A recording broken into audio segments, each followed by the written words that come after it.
Way more fun. What's going on, Bulls Nation? Welcome into the CHGO Bulls Podcast. Coming live from our studio here in West Loop, downtown Chicago. I'm Pack Bulls _Pack. Big day. Bam! AWL Sports. Will the Goat Gottlieb. Will _Gottlieb. Our panel producer on the controls.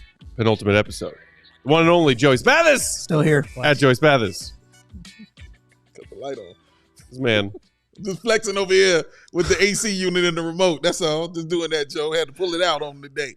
Little mini AC unit remote control brings you so much joy. Yeah, dog. It's the little things. I wish things like that brought me joy. Dude, I'm telling you, it can happen for you.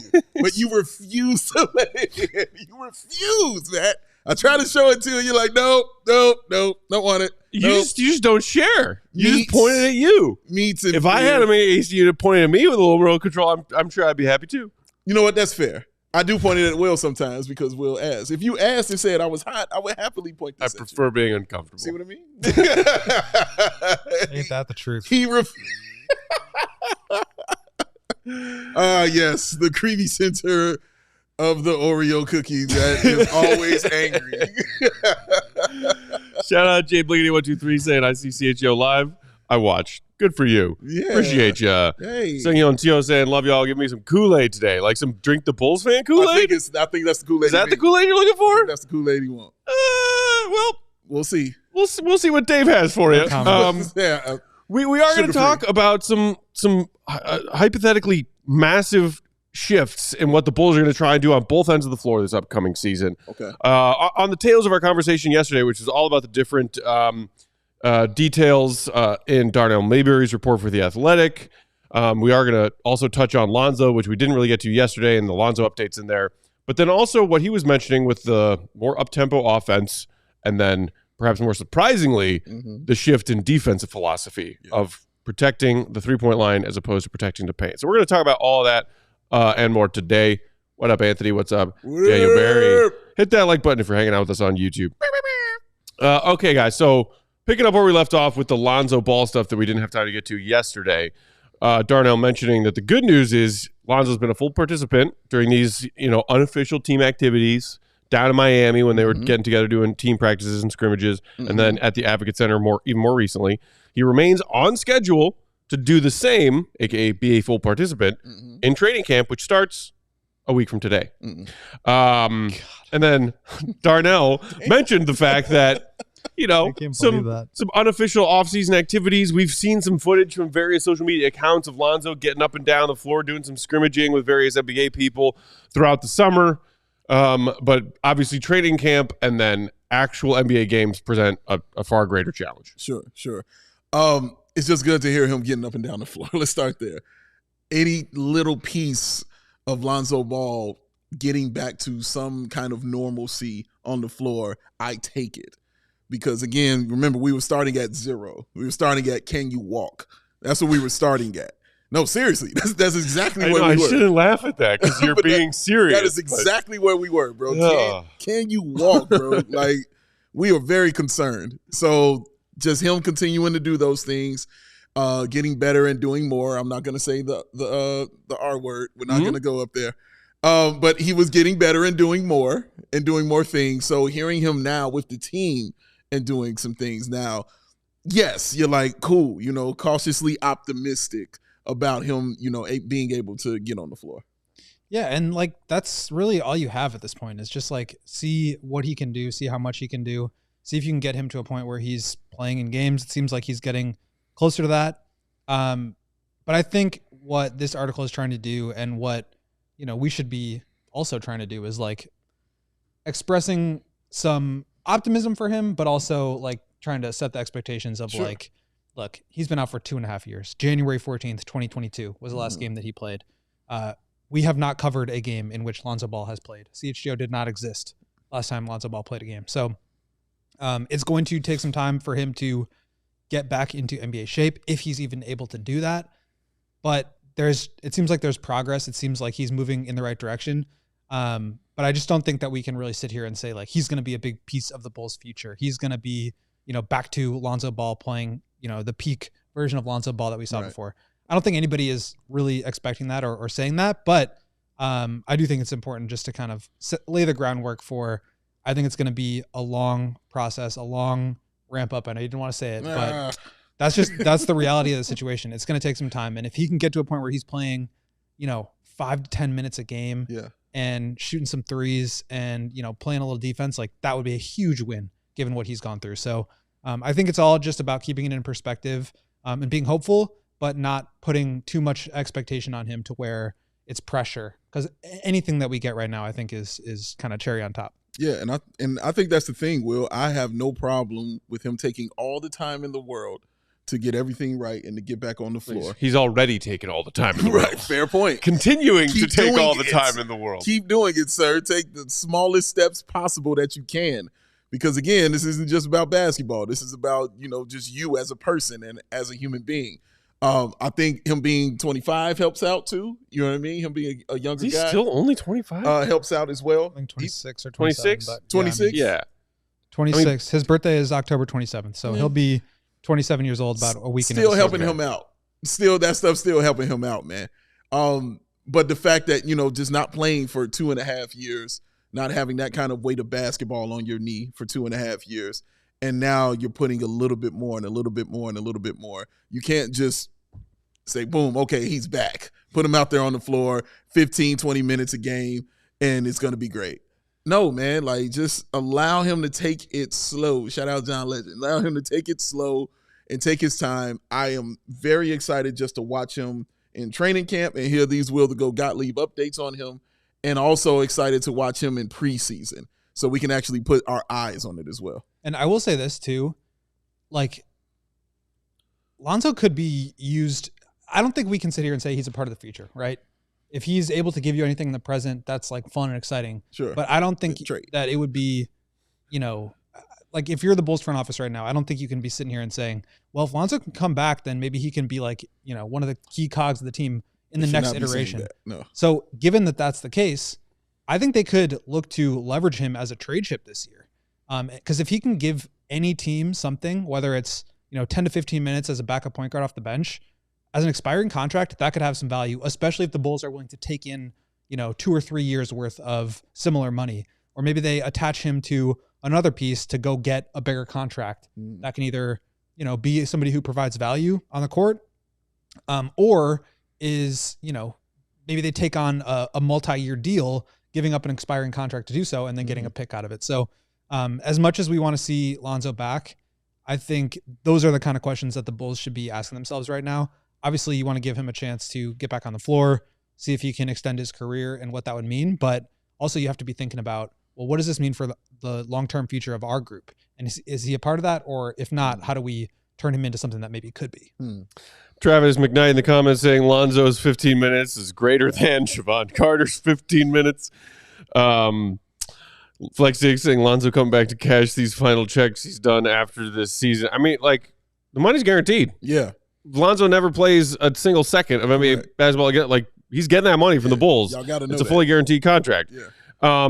And as far as he's done after the season, if Lonzo comes back and plays and manages to play some games, some respectable allotment of minutes in some games this season, and does not, knock on wood, suffer another setback, like, I think the determination factor we've all witnessed from Lonzo to have not packed it up already, bro, suggests the opposite. Seriously. That he's just going to be here to cash these checks, as you say, and then bounce out. Like, he clearly wants to keep playing. Yeah. He is, on the cusp of his 27th birthday, as Will just pointed out, but that's still plenty of NBA life ahead of you if you are healthy enough to play. Yeah. Especially, like, I think, I'm not the first person to make this example. I can't remember who I heard it from, but, like, Sean Livingston is a guy who had he was one of the top picks in the draft. He was like a very high-end prospect, had a tragic knee injury. Yes, he did. Shattered everything, and then was out for a long period of time. I can't remember exactly how long, but he came back and revived his career, became a really important piece for the Warriors when they won multiple championships.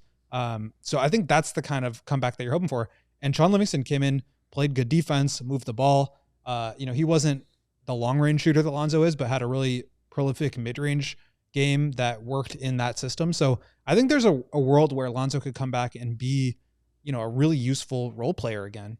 But, I just wonder, is that going to be with the Bulls long-term if he is able to come back? So those are the questions, again, that the Bulls have to be asking themselves. But I think there is runway for Lonzo to play again, and it seems like he's on that path. Yeah, and I think the answer to that question is you don't want him to be. At least for me, that's the answer. I am strictly looking at it from, if he's good, then we can make this trade. Not because I don't love Lonzo. We know I love Lonzo Ball, but it is super crowded in that backcourt right now. And you've already made your decision on Josh Giddey and Kobe White and Ayo Dosunmu. You've made your decision on those guys. Lonzo Ball is not going to be a part of that. What, you think he's going to be sitting on the bench chilling? Like Matt just said, he did all this work to come back and sit on the bench? Absolutely not. He wants to play. So allow him to showcase, give him his opportunity to continue his NBA career somewhere else. So if he's looking like any kind of healthy, I think teams will definitely be looking at him, Will, especially because you said about that contract. It's just 1 year. You know what I mean? You're taking a flyer on him 1 year. And if it works out for you, then great. Works out for the other team, awesome. You know what I mean? We'll see what the Bulls, like you said, are willing to take back and what they're willing to give up and in that. That's a separate conversation. But the Bulls right now, and they weren't really willing to do this with the Harrison Barnes, Chris Duarte for DeMar DeRozan. Chris Duarte, yes, him too, yes. That's the kind of thing that the Bulls should be looking at here is, can we, what are you doing next year with extra $20 million that you're going to lose with Lonzo Ball? Probably not a lot, right? Because you're already going to be up against the tax. You don't want to, add guys on a 4-year deal or something like that. Just restructure Vooch, give him some more money. Yeah. You don't want to be bringing in guys that could potentially prevent you from being able to give Kobe and Ayo the contracts you want to pay them. So maybe you trade Lonzo for a guy or you attach somebody else to him, Duarte or Javon Carter or Vooch or something, and you go out and you get a bigger contract for 2 or 3 years that you bring back who can maybe help you, or it could be a longer term piece, and then or bring a pick back with that, so that you're able to attach an asset and, be able to turn this into a positive. Because I think at the end of the day, again, the Bulls have to be thinking about their future. And I hope that Lonzo has a future in basketball. I think it seems like he will, but I just don't know if this is the right situation for him. Same as Vooch and Zach. It's I don't have anything against either of those guys. I've enjoyed covering them. I like them. I think they're good players, and I think they still have a lot more to prove.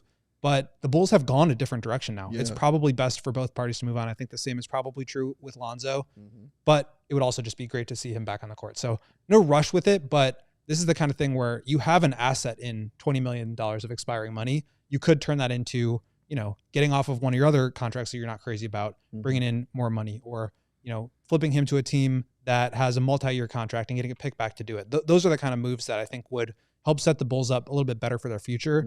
On top of obviously, giving Lonzo a place where he could potentially play a little bit longer.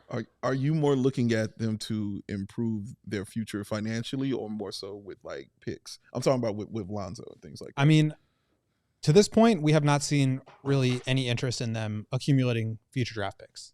It's been more about the money. So, but maybe that's okay. And you attach, like I said, a Javon Carter or Chris Duarte, and now you can go out and get a $28 million player that could maybe help you or be a part of your future if a team is trying to get off of them or trying to clear out some money. So I think that's the kind of move that the Bulls should be looking at, because again, at the end of the day, it's all about long-term plays here, because you are in the middle of a pivot towards another direction. You haven't been able to complete it because of guys like Lonzo, who are still kind of from this past era on your books and making it difficult for you to be able to make bigger moves. So this could be an opportunity to go out and do something. Just a quick tangent from the comments. Saying Uncio was asking for some Kool-Aid right at the top. Yeah. Where to go? Ron Barth in the comments. Bulls get the 6th seed this year. They're going to be sneaky good. There's your Kool-Aid, baby. There's your Kool-Aid. We can pick up this conversation on the other side of this quick break. Stick right here, CHGO Bulls. Today's show brought to you by our friends at Circa Sportsbook. Football is back, y'all, and man, do I love making me some bets on the foots. Whether it's pro or college, the app to bet football is Circa Sports Illinois. Circa Sports is sports betting the way it should be. Circa Sports Illinois has high betting limits, low holds, and exceptional customer service. Real people doing that customer service, not the stupid chatbots who I wish would all burn in hell. Bet on all your favorite teams in every game this season. Maybe bet the under on some Bears games because that offense can't move the ball. Bears 0 points first quarter is I mean, that's an automatic cash. It's an automatic cash on Sunday. Spreads, props, futures, or in-game bets, Circa Sports has it all. Fund and bet like a pro from anywhere, anytime in Illinois. Download your new bookie today at circasports.com. Must be 21 and older. Gambling problem? Call 1-800-GAMBLER. Get your floors right. Yeah. And who you do that with? The only company that does floors, no matter what. Empire Today. Because with Empire Today, you get that shopping home convenience, the right product for your needs, quick and professional installation, and of course, that low price guarantee. Empire Today is the best place to get new flooring. So, of course, they've got those copycats. But Empire cannot be beaten on quality, service, and speed. So them competitors are advertised low-quality products that Empire simply will not carry. They are not about that life because their philosophy is to help you find what you need, not overwhelm you with thousands of choices and substitutes. What they leave out of their selection is as important as what they put in. Message. And of course, that virtual floor designer, ladies and gentlemen, it is a great way to see those new floors in your home and see how they'll look in any space. It's easy. Just go ahead, clickety-clack, snippety-snap that picture, click, and instantly you will see how those new floors will look in your room. Shopping for those floors at the big box store can be frustrating. You might talk to that 16-year-old who's been working in plumbing one day, and now he's over there talking floors the next day, and he's trying to hide because he doesn't want to speak to anybody because he has no idea what he's talking about. Hell, don't talk to me, please. That's how he sounds. So guess what? At Empire Today, that's all they do is flooring. So you can bet your bottom dollar they live and breathe flooring. So you're going to get that confident, honest, upfront advice. They pride themselves on their convenient shop-at-home service. They help customers shop for floors where they can use those floors so they can see exactly what they're going to look like in that home light. And they service their own warranties. Just throwing that in. This is really cool. Schedule a free in-home estimate today. All listeners can receive $350 off when they use that promo code CHGO. Restrictions apply. See EmpireToday.com/CHGO for details because it's 588 to 300. Spend this. Empire Today. Ooh, go was on it. Rolling along, a couple other comments, and then we can wrap up the Lonzo thing and move forward. Also, just a quick note, Rob asking in the comments, going to be a Media Day again? Episode from Media Day? Yes. And yes. See y'all there. See y'all from there. Anthony saying, let's not put it past AK to have, if Lonzo has a solid year, to give him another contract, unfortunately. Look, okay. I know Bulls fans have maybe become a bit disillusioned, fallen out of love with the executive transactional skills of one Arturas Karnisovas over the last couple of years. And I think it's fair that some of us have become disillusioned or have lost faith based on 3 years of essentially inactivity. However, there's a point that I will put my foot down and say, like, okay, we're ribbing an executive as a Chicago sports fan because it's funny, but come on, man. And look, we're all hoping that Lonzo comes and plays this season, even if he does. Yeah. Do you honestly think that they're going to re-sign him to a new contract? No. Because that's insane. Yeah, I don't see it at all. I mean, don't see it happening. maybe like, veterans minimum with like injury clauses in there or something. But it's just, again, it's like, it's more to me, like if you can get a value contract that you think you could turn into something else, fine. But to me, it's like they are in the middle of a process from going from the previous era that did not work to whatever the next era turns into. Correct. And so, like, realistically, not a lot of the guys who have been on the past couple of years are going to be part of that. And you're trying to figure out who those guys are. And, I think the Bulls deserve, or Lonzo deserves to get a chance to play. Yes. Because he's put in the work. He's obviously gone through a ton to be able to just get back to this point. And I think he will get a chance to play.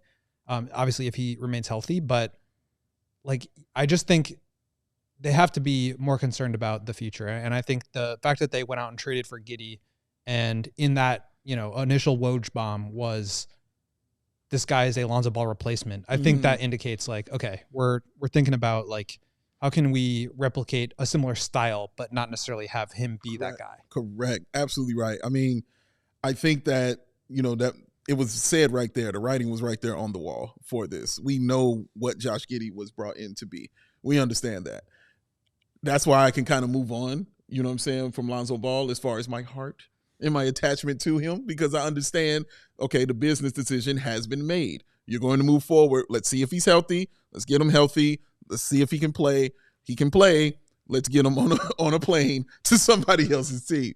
I completely understand that. It makes all the sense in the world. And like I said, with all the guards you have, I didn't even mention Javon Carter, but with all the guards that you have, you just don't have that room for the Bulls. If this was a front court thing, like it was a Vooch replacement, as you talked about with Vooch, or something like that, great. Then maybe, you know what I mean, I would look at it maybe a little differently. But a guy with that kind of talent and that kind of skill, where your only question is, can your knee hold up underneath it?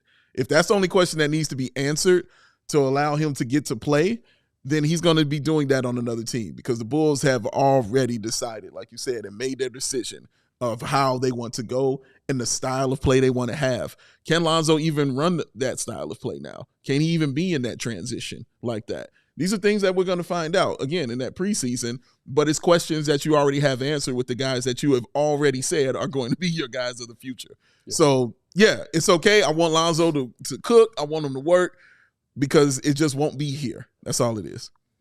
I mean, yeah, the general thesis, temper expectations, and that's kind of what Darnell was saying in his column yesterday, is, I think, fair and smart, and that's why Darnell said expect to hear the same echoed from Lonzo and anyone else asked about Lonzo and his recovery and hypothetical playing time this season when they address it at Media Day. Because people are talking about Lonzo, and some even make the argument that he should be in the starting lineup. And I'm like, that's crazy. Certain people whose job it is to talk about this team are saying that. I'm not going to say who. You can find out for yourself. But certain people are advocating for Lonzo to be a starter. Was it Fred? No. Hey, Julia. It's just like, that's wild to me. I think we have to be very realistic here. But talking about that, new style, Dave, that's, let's take the opportunity to shift gears and start that part of the conversation, because that's something else Darnell mentioned. But it's, I think something that most of us Bulls fans who paid attention to what they did this offseason were assuming would be the case. And assumptions can be dangerous, but you take out DeMar, one of the most efficient, like half-court ISO scorers in the NBA. DeMar ISO possessions was one of the most efficient possessions across the entire league last season. Facts. Therefore, Bulls play slowly, because that's what works. The Bulls' offense was not as slow, dragging in mud as it was this past season in seasons 1 and 2 of the DeMar, Zach, Vooch experience. Actually, I have those numbers, and I don't know, Joey, if you have them too, you can throw them up there. But so Bulls' offensive pace in the NBA last season was 28th at 96.3 possessions per 48 minutes. The season prior, it was 20th and a bit higher, 98.5 possessions per 48. In the 21-22 season, when they got the 6th seed and went to the playoffs, and obviously the first half of that season with Lonzo running and gunning and Zach breakaway dunks and all that, a lot of fun. Almost the exact same as far as possessions per 48 numbers-wise, but it was a higher ranking at 15th as opposed to 20th in year 2. So that tells you a couple different things. The league collectively has sped up over the last few years. Now the teams leading the league in pace, offensive pace, AK possessions per 48 are getting close to 103 possessions per 48, when even just a few years ago, there were only a couple of teams topping 100.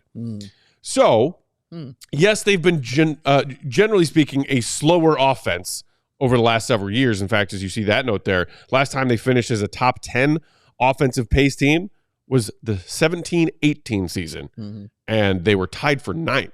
So still even, not the top of the top. Oh, and by the way, they went 27-55 that season. So they played fast. Yeah. They didn't play well.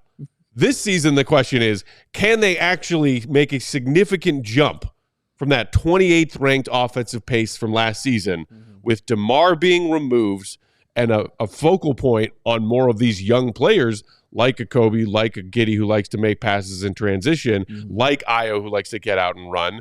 Hopefully a healthy Zach LaVine who can still certainly play fast himself. And what is the likelihood that they can actually implement this? I think they can, to answer your question. I think they can, because you have to be who you are in this world and in this game. You have to be who you are.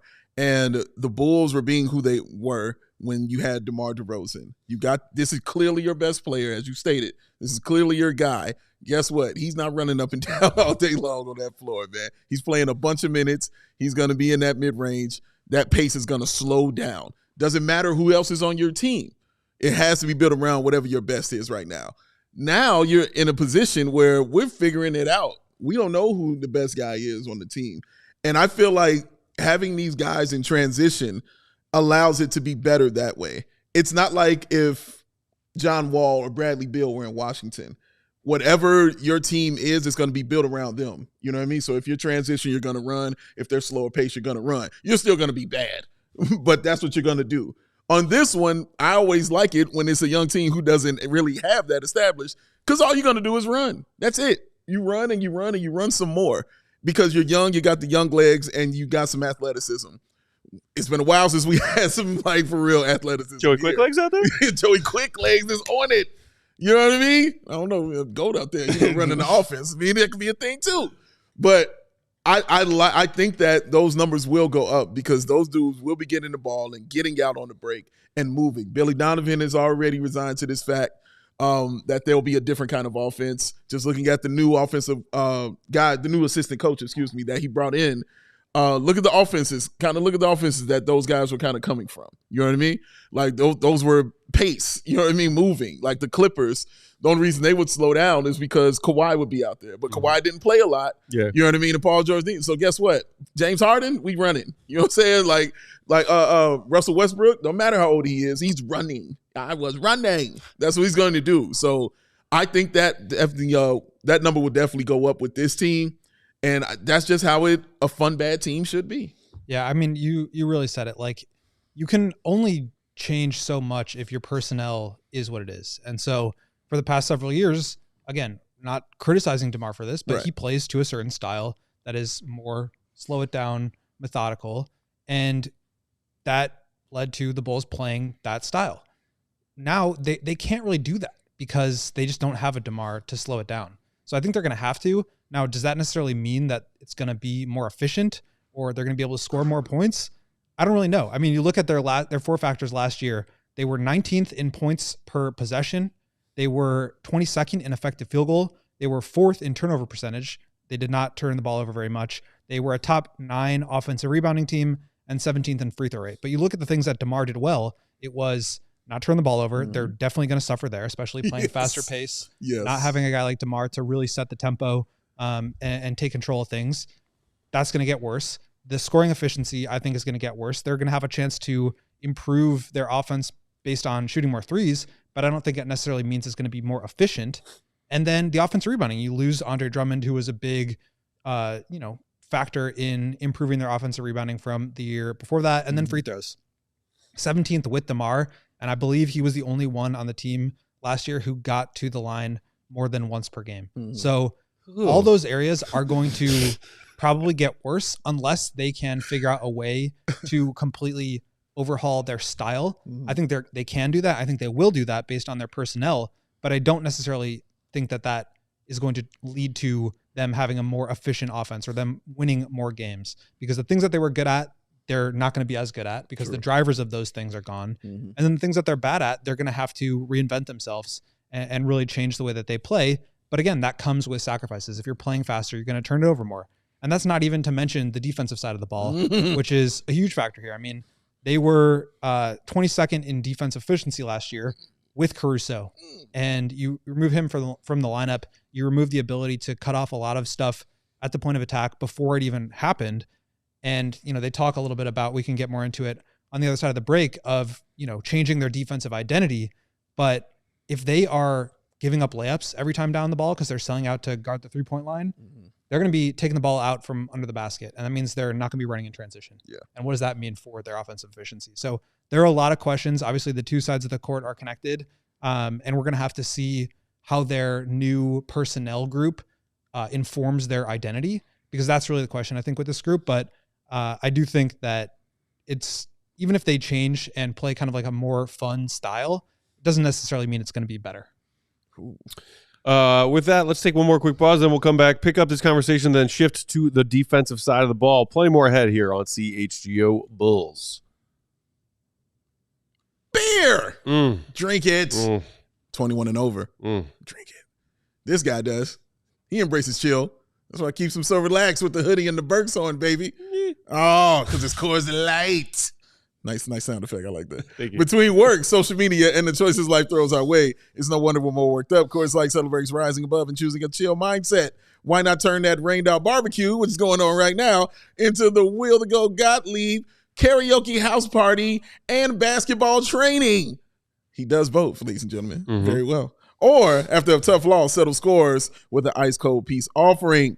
Make the choice to choose chill, then reach for a Coors Light. It's that mountain cold refreshment, because when the mountains turn blue, oh yes, you know what to do. It's cold lager, cold filter, and a cold package for a smoother finish. When you embrace that chill mindset, it's a great time to crack open an icy cold Coors Light, that mountain cold refreshment that is crisp and refreshing as the Colorado Rays. Make the most out of your time to choose chill and choose Coors Light. Get Coors Light delivered straight to your door via Instacart by going to CoorsLight.com/CHGO Basketball. It's CoorsLight.com/CHGO Basketball. Celebrate responsibly. Coors Brewing Company, Golden, Colorado. I'm actually not drinking a Coors right now. I don't know if you noticed. I did notice. There are no cold ones in the fridge. Yeah. Oh, man. Well, we got to do something about that. Yeah. You know why there aren't? Because I didn't reload the fridge. And who usually reloads the fridge? Of course, Matthew Peck, because he's going to drink all that he reloads. I mean, like, let's not leave that the beers are for everyone. Sure. He's doing 70% of it, so I feel him. No one else can do some legwork around here. Today's show also brought to you by Sunnyside Cannabis Dispensary. Our friends are here to elevate your beautiful Chicago fall. Sunnyside is your home for judgment-free cannabis shopping with a crazy selection of over 100 different strains to choose from, easy online ordering, and that easy in-store pickup. Wherever you are in this great state of Illinois, Sunnyside has a location for you and near you. They have spots as far south as Champaign, as far north as South Beloit, just by that border of our enemies to the north. Stop in the store nearest you for expert guidance from their great and well-knowledged staff, and select from quality lines like Cresco and Florida Cal. Also be sure to check out Good News Tea Time disposable vape, bringing classic lemonade flavor, perfect for the golf course because we all need a little help staying loose on those greens. Also check out the Free Spirit vapes and cartridges, all new from Good News with lush mango flavor. These vapes are perfect for tapping into your flower power. Visit Sunnyside.shop for Bright Buys every day, including 50% off your first 3 online purchases. That's 50% off your first 3 online purchases with promo code HICHGO at checkout. Again, HICHGO at checkout to qualify. Exclusions apply. Sunnyside Cannabis Dispensary. Bright Buys every day, only for 21 and over in Illinois Med card holders. All right, so this offensive pace that we're talking about, and, you know, I think, Goat, you're right to say, like, it's possible that they can play faster. It's just we don't know if they will play faster and efficiently. Gooder. Yeah, right. Will we see a Bulls offense that puts up better numbers as far as their offensive 4 factors, as far as what their offensive rating is and where it comes in the rankings of the entire league with a faster pace? I'm not saying I'm setting a real low bar here, but, like, even if we push the pace a little bit, it'll be something different than what we've watched certainly last season and kind of gradually over the past 3 seasons of slower basketball. I am very worried about the Bulls going from being a team that did not turn the ball over to a team that turns the ball over a lot. Yeah, they're gonna. But at this point, like, you made these changes to your roster. It makes no sense not to then therefore adapt to the style of offense that you think makes these pieces fit the best together and play the best together. Yeah, and like I said, that's really all they can do. I mean, the Bulls tried, and every coach says this every training camp. We want to play faster this year. We want to get out and run more. We want to, like, you know, find some easier baskets. And then what happens is you try some new things. You try to attempt to play a certain way in training camp and preseason, and then all of a sudden you're 10 games into the regular season and you kind of settle into who you actually are, Mhm. because who you are is how you can play. Mhm. And so I think with Josh Giddey in the fold, that does allow you to do certain things that you Sure. weren't able to do last year. So I think that's a really good thing. And I think the Bulls should be trying to lean into that, if at the very least, because it helps you understand what you have in Josh Giddey and how much you need to pay him and how much of a fixture of your future is he. So they can really only do what their personnel allows them. And I think when you've got guys like Giddey, we talked about Lonzo, who knows how much he'll be able to contribute, but Kobe can run, Zach can run. You have Vooch in a kind of a trail role where he can kind of follow the play, come in and either catch and shoot threes or keep the ball moving side to side. He's been effective in that position. So I think you have kind of the outlines of the ability to play to that style. But again, it's just about how do you maximize it and do it efficiently. Yeah. And I think that's going to take some time. The other thing is, like, we talked about this with Fred. We've talked about this Shout out. In terms of who gets rotation minutes and like, do the Bulls play Torrey Craig or Modest Buzelis? And what does that mean about their future? Or are they building or are they trying to win? It's like this group, yes, they still have some players that are really talented and maybe meant more to be on teams that are trying to contend. This group is not trying to contend. They traded their two best players last year. So I don't think it necessarily matters whether or not they're the best version of themselves yet. It's going to be a process. This year is a transitionary year where you're just trying to learn what you have. And then as contracts get shorter and more tradable, then you start to put the right pieces around them as that becomes available to you. So to me, this should be more about, how do I maximize Giddey? How does he look next to Kobe? Can those two make each other better? How does Patrick Williams fit into this? Can we help Modest Buzelis get some easier baskets to boost his confidence and skill level so that we're not overburdening him by making him create his own offense? Like this whole thing, offense, has to be built and geared around how do we make life easier on the younger players? How can we develop them in a way that works best? Because it's not about how can they be the most efficient? How can they turn the ball over the least? How can they shoot the best percentage on threes? It's about how do we maximize and develop our young players? Because that's really all that matters this year. Let me ask you this. Do you think there will be a time in the season, let's say even fourth quarter, where you'll see those four veterans out there on the floor? And I mean, Lonzo, Zach, Torrey Craig, and Vooch, when those guys and that lineup is being run out there. Because Billy Donovan, as a coach, you're going to want to play to win. You know what I mean? And whoever gives you that best chance to do that, you definitely want to develop your young guys. You want to do those things. But I'm just curious, in that fourth quarter, when it's a 5-point game, going into that, how often do you think he'll dive, kind of into those veterans? Well, he's going to go to DeMar if it's a close game. Oh, wait, hold on. Never mind. Scratch that. I mean, that's a big question that I have with this group is like, what is and that'll tell you, what is the priority? Is it on the young players or is it on trying to win games today? And I think earlier on in the season, it's probably going to trend more towards the older players and trying to win now. As the season goes on and the record is what it is, as we all kind of predicted to be on the lower side this year, I think then you kind of transition more to the younger players. So, is that the right thing to do? Probably. I mean, I think if it were up to me, you'd probably come out swinging and missing, like just going for it all with the younger players. But at the same point, you don't want to, make them bite off more than they can chew. And you use the, Bears quarterback example. It's like, if you just throw this guy into the fire with no offensive line and bad play calling, it's going to be hard for him to develop. And so I think the Bulls do need to be careful about that with their younger players. But at the end of the day, they should be the priority, and figuring out how to maximize and develop them, that could mean letting them kind of learn on the fly. It could also mean keeping them on the bench and letting them go through that process a little bit more slowly. And that's just going to be on Billy to determine what is best for each individual player. Rob in the comments saying, failing keeps our pick. At least try failing with a modern offense and trying to stop threes. I love that. I'm right there with you, Rob. And speaking of, let's now talk a bit more in detail about this defensive scheme change. Can I say one more thing on the offense? Yeah, sure. Go ahead. To Billy before we transition here. Yeah. One of the things that Billy has mentioned on many occasions when we've asked him about his standing with the front office, his relationship with them, how they work together, what he sees as, personnel needs for this group, is he has a good working relationship with them. He feels like his, input is valued. I have a hard time believing they are not going to be on the same page about who needs to play, what the goals of the season are heading into this year. And it's not like, clearly the players are out there to win games. The coaches are out there to win games, but it does not take a rocket scientist to figure out that this team is different than last year and they have different priorities and goals. I don't think that is, and we'll have to see.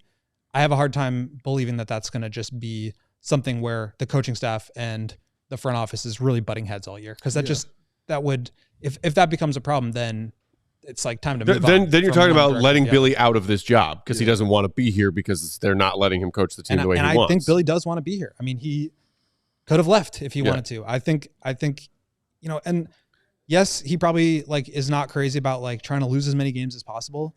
I would find that kind of hard to believe, but at the same point, he was like part of his success in college is like developing young players. Like that's a huge piece of recruiting and building a tremendously successful program at Florida. I think he's really good at that. He's worked well with the young players. You've seen player development under him. Obviously, some players more than others, and it hasn't necessarily always been the main priority, but I think it would make sense that would be the case more this year than ever before. Yeah.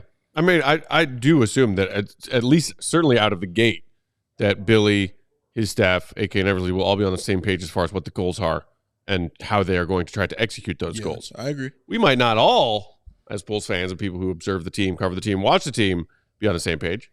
Because, for example, he brought up Torrey Craig, Dave. Like, for every minute that Torrey Craig plays and Julian Phillips does not, I'm throwing a goddamn hat. Simple as that. It's a lot of hats, bro. Youth movement. Let's go. Kick it into high gear. Okay, so let's talk about this defense. Sure. That is what surprised me more when Darnell just threw in those little snippets at the end of his column yesterday about changing things up. We expected an offensive system change up with DeMar's departure. Yeah. A defensive scheme being twisted, one that will shift the focus from defending the paint to protecting the three-point line, so said Darnell. Okay, first of all, you think maybe they should focus a bit more on protecting the three-point line because they were one of the worst teams in the league at it last season? Yes, please. Yeah. Also, if you're going to protect the three-point line or the paint, 3 points, 2 points. One is bigger than the other. Bulls lost how many games by how many points of a margin behind the three-point line last season? A lot. And the season before that? A lot. The season before that? A lot. Thank God. It's about damn time. Yeah. You want some more stats? Please. You want some more stats about the Bulls defending the three-point line last season? I mean, I don't, but okay. Their opponent's effective field goal percentage was 55.5, the 8th highest in the NBA. 45.5% of their opponent's entire field goal attempts were taken behind the three-point line. Sweet Lord. The most in the NBA. Nearly half of their field goal attempts were threes. First in the NBA. The percentage of efficiency on those three-point attempts that led the league, 37, 11th. So still kind of, right there in the top third. And then you get to corner threes, and it gets worse. Opponents' three-point attempts of their total threes that were taken from the corners, 27.5%. That was the 5th highest mark for opponents taking corner threes in the NBA. And then percentage made on those corner threes, 42%. Whoa. Made by Bulls opponents in the corners last season, 2nd highest mark in the NBA. Wow. You're damn right you should focus on protecting the three-point line. Wow. Thank you. Now, of course, the big question, can they execute it? That is the question. Yes, can they do it? Can they execute it with that focus? Because you saw what it looked like when you weren't focused on it and focused on interior defense. How'd that defense look? Not too great. I think it was more maddening watching those games last year and just how many wide open three-point shots the opposing teams would have. Man. And it would always start early. It would just always start early in those teams, and especially those corner ones. I love that you read that stat right there because those are the things that would pop into my head like immediately. While you were speaking, like for some reason, the first game I thought of was their in-season not in-season, but they played a game like real late in like March against the Nets where they lost. And I was like, why is that popping in my head? I was like, oh yeah, because the Nets went 25 of 44 for the three-point line and shot 56% from three.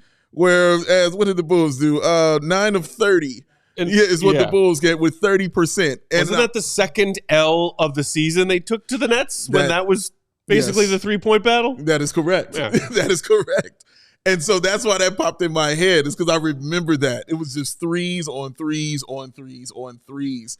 and you just wouldn't defend it. They wouldn't try to stop it. They weren't getting out there, and it was just bad to watch. And yeah, that should be the focus. I'm glad you're realizing who your team is as far as offensively. You're saying, oh, we just need to be running, but also you're saying, hey, guys, no, we haven't done for the past 3 years.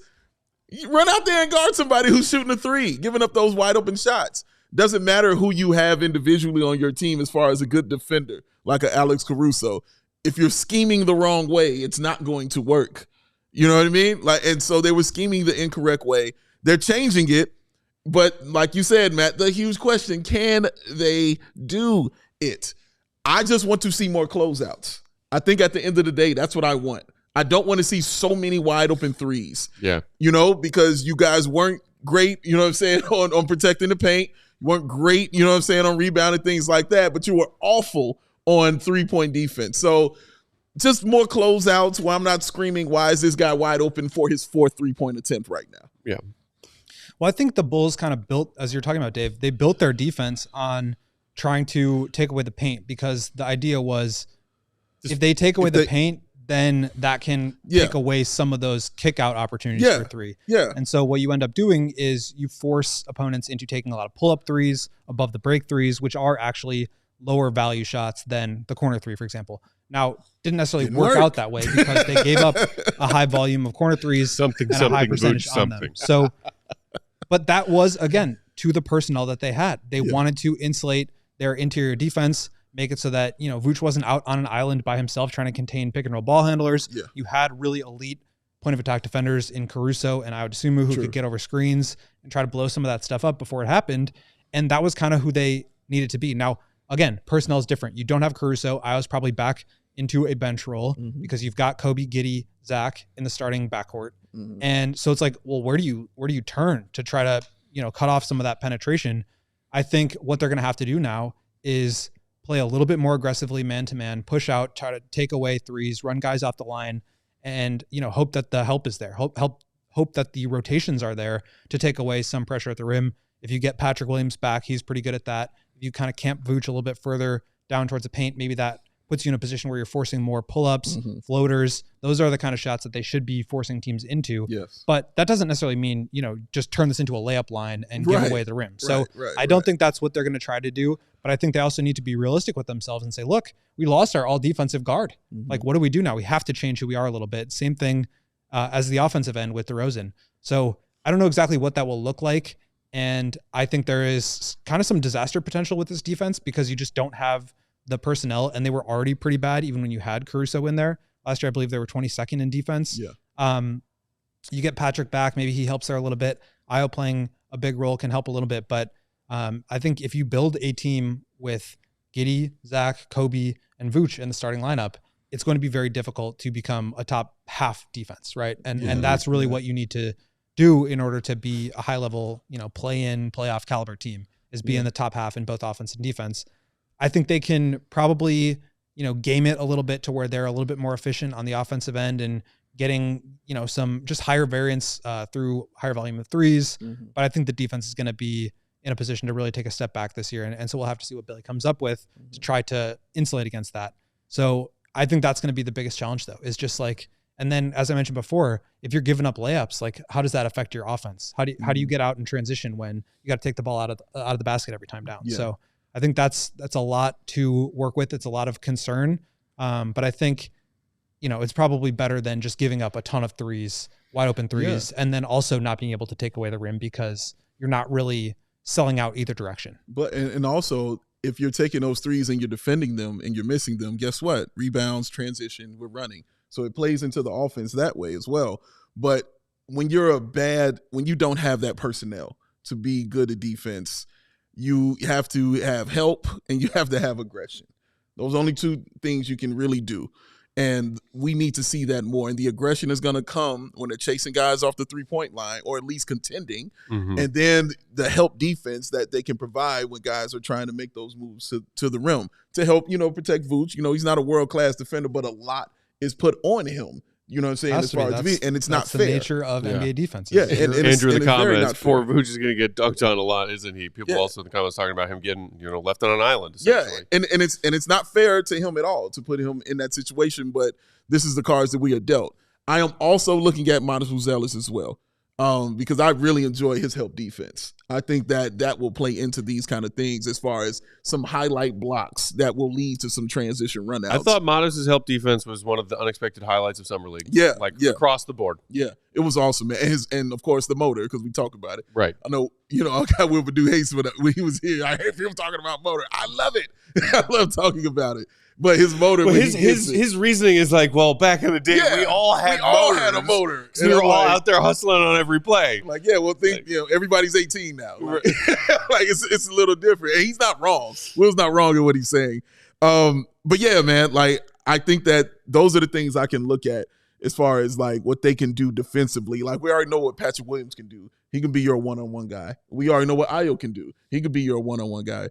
Kobe got better defensively, so we'll see if that's taken a step. We've also seen Zach LaVine be a capable one-on-one defender. A very capable one-on-one defender. In various long stretches in his career. It's usually when he just checks out mentally playing off-ball. Yeah. He gets backdoor cuts or he gets just blown by on guys when he just stops paying attention for two and a half seconds. Yeah. We've seen LaVine D up.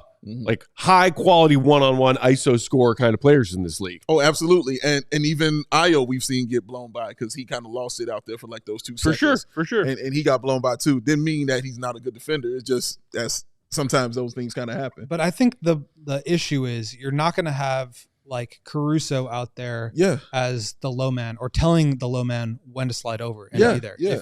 If teams are just it ain't gonna be easy. are scheming it so that you have Kobe or Zach as the weak side low man, and those guys are late. There's not going to be resistance at the rim, right? And I think does that mean that you have to pull Vooch back? In the last year and a half, they've really tried to put him at the level of screen. Mm-hmm. Maybe they try to get even more aggressive and trap to get the ball out of the ball handler's hands, and make the big man make a play, or maybe they just drop back and they say we're just going to keep you in front and give you jump shots, give you pull-ups. That's fine. Mm-hmm. But we don't want to be in a situation where our center is completely away from the rim and we've got guys who, are capable on-ball defenders like Zach and Kobe, but at times are either not long and athletic enough to be real rim protectors as they slide over to help, or they just kind of lose track of it as they've been known to do. And obviously that's true for a lot of guys, not just them. And it also has to be situational as also. If you're playing a team that shoots the three, just takes a lot of threes, go defend that. Right. You know what I mean? I'm not going to be so much concerned about shutting everything down in the paint.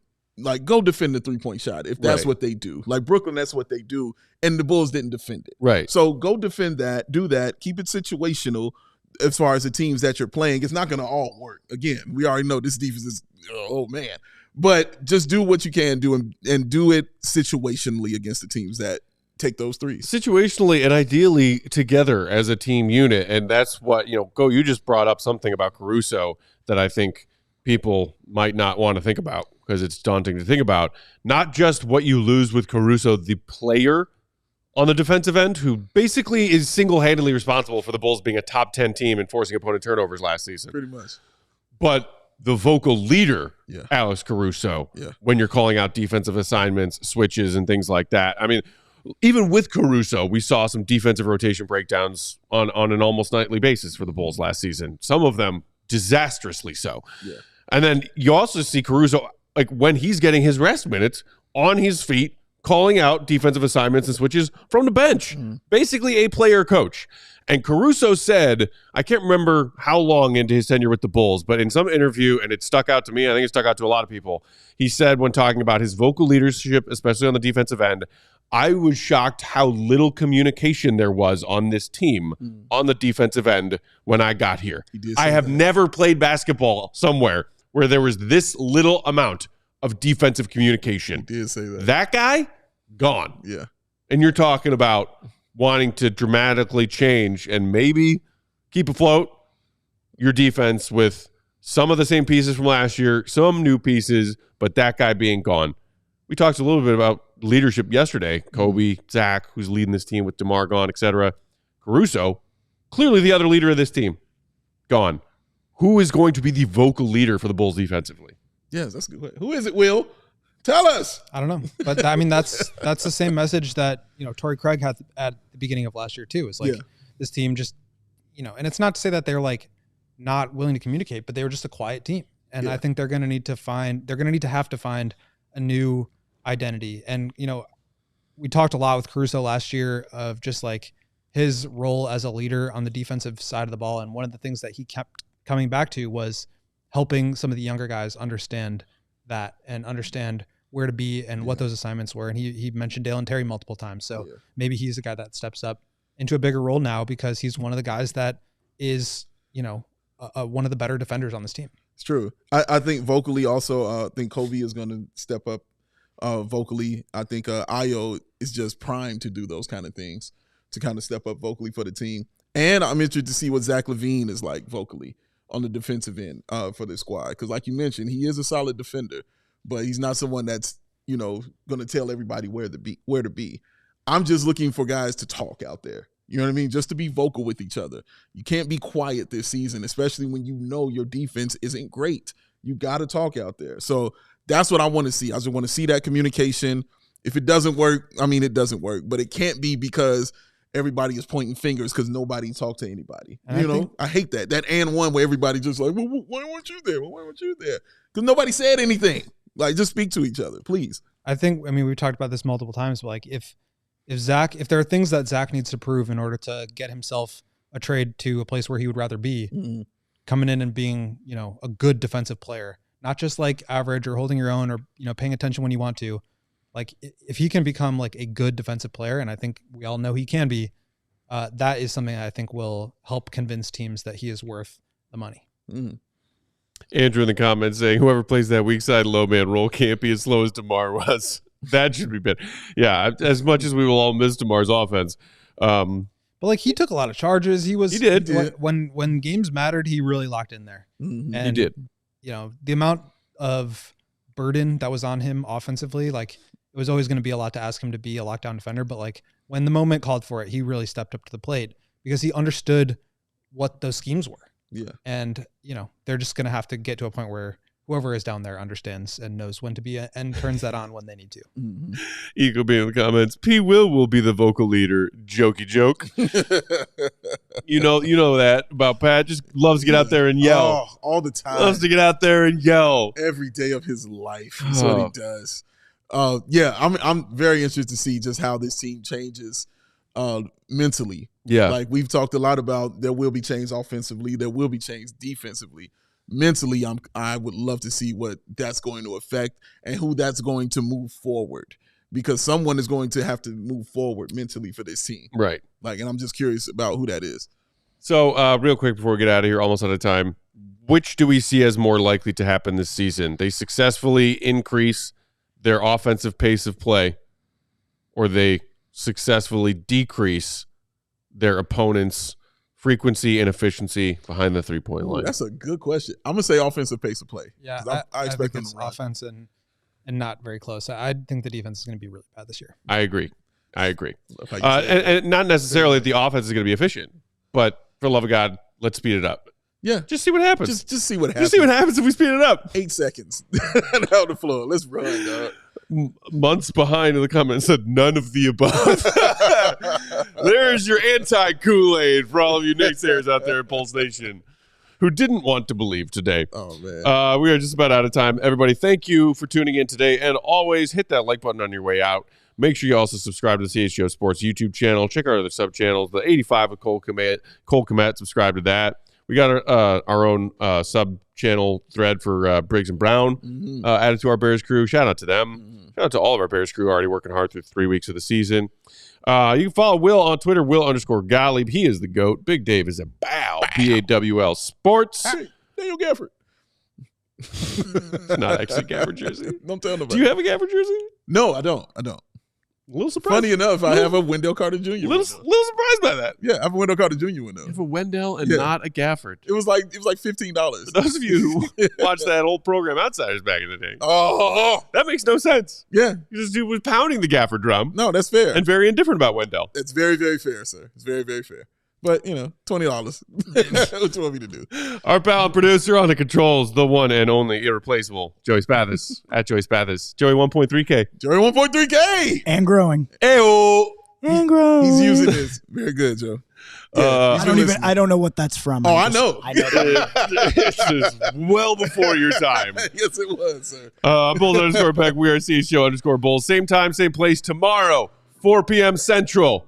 The Joey Spathis Love episode. Oh, man. Don't miss it. Be there.